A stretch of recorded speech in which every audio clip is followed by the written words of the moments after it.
Aamir Khan was cast as Langda Tyagi in Omkara but was replaced, says writer Saif Ali Khan's problem was, in 2006, Omkara was born when director Vishal Bharadwaj decided to adapt Shakespeare's Othello. After brainstorming with writer Robin Bhatt, they concluded that Ajay Devgn would be the ideal choice for the lead.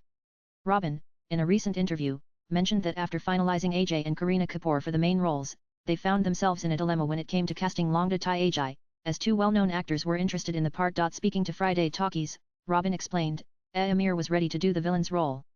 The second choice we had was Saif Ali Khan.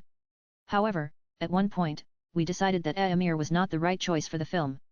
This led them to offer the part to Saif, though he faced a challenge. He wasn't familiar with the local dialect of Western Up, where the story was set. Robin mentioned that Saif was eager to put in the effort to get into character, so he made a lot of changes, including cutting his hair and hiring a tutor to improve his language skills. Saif's problem was the language required here.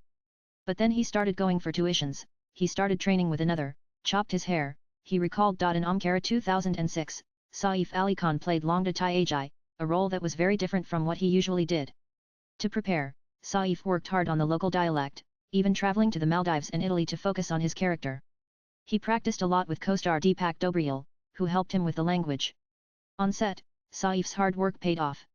He nailed his lines in the first take, impressing director Vishal Bharadwaj. His portrayal of Langda Tyagi is considered one of his best in Bollywood. Omkara was widely praised by critics for its strong performances, gripping story and unique take on Shakespeare's Othello. Aamir Khan will be next seen in Sitare Zameen Par. Saif Ali Khan is currently seen in Jewel Thief. Latest blogs